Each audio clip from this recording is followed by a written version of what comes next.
Excusez-moi, encore, on était coupé tout à l'heure. Je reprends donc.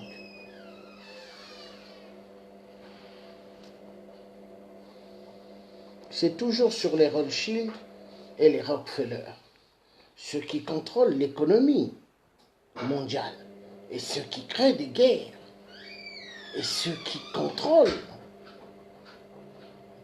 nos pays d'Afrique. Oui, parce que eux, au fait, eux, ils se disent que ils ont l'autorité chez nous, ils peuvent faire ce qu'ils veulent. Hein? Les Rothschild, les Rockefeller contrôlent chez nous. Ils se disent qu'ils peuvent faire ce qu'ils veulent. L'Afrique, c'est à eux, soi-disant. Les Rothschild, les Rockefeller.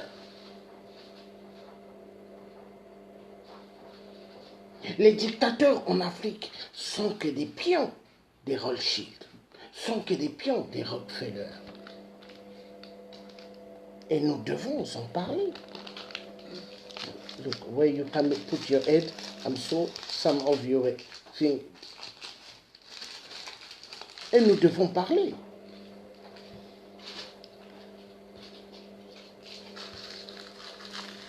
Les Rockefeller et les Rockfield veulent la destruction du bassin du Congo.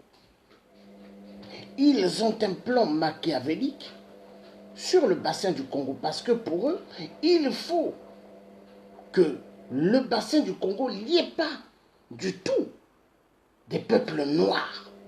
Parce que le plan des Rothschild et des Rockefeller, ils veulent une Afrique sans les Noirs. Donc il faut exterminer ces peuples. Un grand génocide du grand silence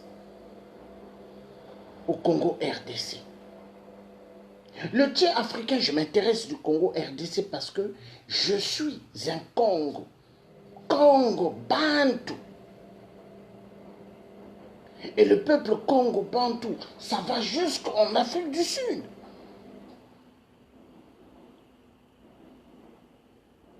Le peuple Congo Bantou, c'est le peuple loin de Dieu. Et ce peuple est martyrisé. Mais ils sont martyrisés par qui? Par une petite famille. Les Rothschild, les Rockefeller. C'est eux. C'est eux qui font ce qu'on appelle le grand désordre mondial.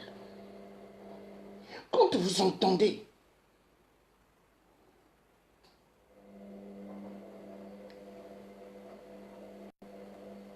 le nouvel ordre mondial, mais nous sommes en train de vivre ce qu'on appelle le nouvel ordre mondial, le grand chaos. Nous allons écouter d'abord ceci. Le lourd fardeau des Rockefeller est la gestion de leur immense fortune. Cette richesse qui croît jour après jour de manière incontrôlable. Ils doivent aussi assumer l'aspect moral de cette opulence. Comment la contrôler? Comment se contrôler? Dans l'histoire familiale, John D. Rockefeller Jr. se voit attribuer un rôle presque impossible à tenir. C'était le fils de l'homme d'affaires le plus controversé d'Amérique. Il devait trouver un moyen de modifier son image et celle de sa famille, sans pour autant renier ouvertement le père qu'il aimait. Dans sa quête de rédemption et de respectabilité, John D. Jr. élève sa famille au sommet du pouvoir en Amérique. L'un de ses fils brigue le siège suprême, la présidence, et provoque la colère et la furie d'une nouvelle génération.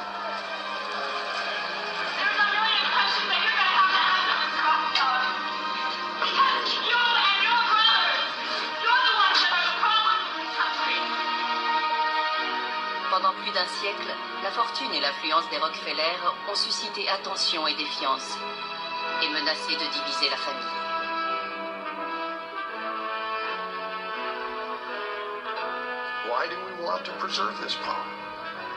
Pourquoi vouloir préserver cette puissance? Pourquoi vouer nos vies au maintien de toutes ces institutions créées par la famille? Dans quel but tout cela?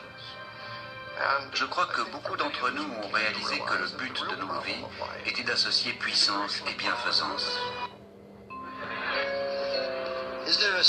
Existe-t-il une histoire secrète des États-Unis que les médias choisissent d'ignorer? Pourrait-il y avoir une société clandestine de riches financiers qui aurait provoqué toutes les guerres et les dépressions? Y a-t-il une élite de l'ombre qui tire doucement les ficelles de notre monde pour la réalisation de son programme politique? Les réponses à ces questions pourraient vous surprendre. Il y a près de 200 ans, Thomas Jefferson écrivait: « Si le peuple américain donnait un jour le pouvoir aux banques d'émettre la monnaie, les banques et les compagnies qui en résulteraient déposséderaient tous les gens de leurs propriétés jusqu'à ce que leurs enfants se réveillent sans abri sur le continent que leurs pères ont occupé. » Depuis la fondation des États-Unis, il y a eu une bataille constante pour savoir qui contrôlerait la quantité d'argent en circulation dans le système. Serait-ce une banque centrale ou bien le peuple, par le biais du Congrès, pour le bénéfice de tous les Américains? Tout tourne autour de la réserve fédérale, une banque privée à qui on a donné le monopole de la création de la monnaie de papier. Chaque billet de 100 dollars que le système de réserve fédérale imprime et qui est vendu au gouvernement des États-Unis à sa valeur nominale représente un prêt de 100 dollars. Même si le gouvernement l'achète, il doit quand même payer des intérêts. Un siècle après Jefferson, Abraham Lincoln élaborait sur le même sujet. Le gouvernement doit créer, émettre et distribuer toute la monnaie. La création de la monnaie est une prérogative suprême du gouvernement. En suivant ces principes, les contribuables vont économiser des sommes importantes en intérêts et l'argent va cesser d'être le maître pour se mettre au service de l'humanité. En quoi les peurs exprimées par Jefferson, Lincoln et les économistes contemporains sont-elles liées à ce que le président George Bush appelle le nouvel ordre mondial? C'est une conspiration, il n'y a pas d'autre mot. C'est une conspiration contre le peuple américain et le monde occidental. Voilà. Le nouvel ordre mondial. Mais qu'est-ce qui se cache derrière le nouvel ordre mondial?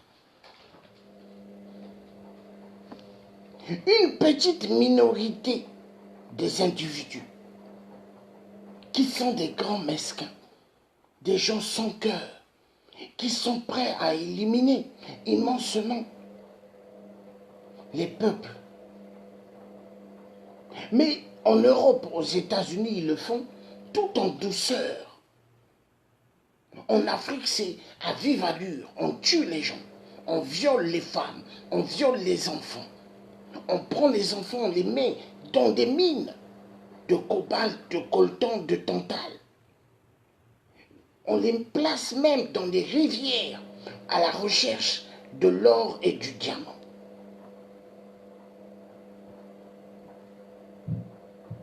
Une petite minorité de familles, mais qui gère l'économie mondiale, les Rothschild et les Rockefeller. Les Illuminati, les francs-maçons. Mais voilà pourquoi il faut s'intéresser aux francs-maçons et aux Illuminati. Qu'est-ce qui a fait que Félix Tshilombo soit là? Qu'est-ce qui a fait que Félix Tshilombo, le Pétain, soit là? Le tricheur des élections, qu'est-ce qui a fait qu'il soit là? Monsieur ou 15%, qu'est-ce qui a fait qu'il soit là? C'est la franc-maçonnerie et les Illuminati. Qui est chef des francs-maçons en Afrique? Le patron de la loge de France en Afrique, c'est Sassou Nguesso.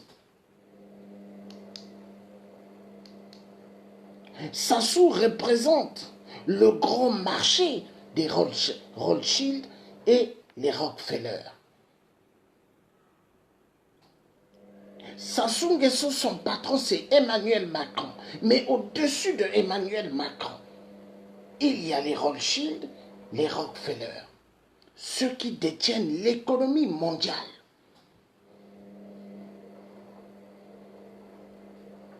Même aux États-Unis, la Banque fédérale, vous avez entendu, imprime des centaines de billets. Mais l'État américain doit payer ces billets. Vous vous rendez compte?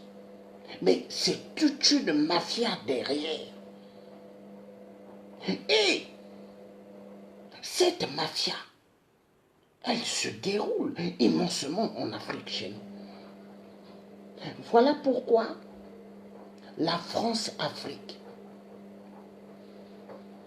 ils ne veulent pas lâcher ce qu'on appelle les 14 États qui détiennent le franc CFA.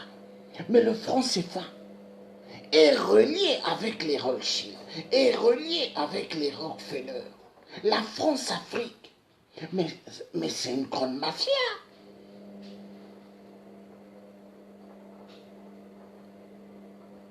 Il y a des Congolais de Brazzaville qui attendent 2021 pour aller aux élections. Mais ils ont rêvé éperdument. Comment vous pouvez croire à 2021, élection présidentielle? Pendant ce temps, il y a eu élection au Congo-Brazzaville. Sassou Nguesso et Général Mokoko et Parfait Kolela. Et Sassou n'avait pas gagné. Général Mokoko avait gagné. Mais qu'est-ce qui s'est fait passer? La France, on dit, l'Élysée, on dit Sassou Nguesso. Parce que Sassou donne tout ce que l'Élysée veut, Sassou donne à la France. Toutes les richesses minières du Congo, direction la France. Quand je dis direction la France, je ne parle pas de toute la France, hein. Je parle de l'Élysée. Voilà pourquoi vous avez les mallettes de la France-Afrique. Vous avez toute une cellule de mafia bien organisée. Les députés ont leur part. Députés de l'Assemblée nationale. Ministres ont leur part de gâteau. Députés du Sénat ont leur part de gâteau. Des mallettes de la France-Afrique. Et tout passe par Bercy. Robert Bourgi, l'avocat Robert Bourgi, il en sait beaucoup sur les mallettes de la France-Afrique. Et on lui avait même posé la question, est-ce que la France-Afrique, elle est terminée? Il a dit, je ne pense pas. Il a dit,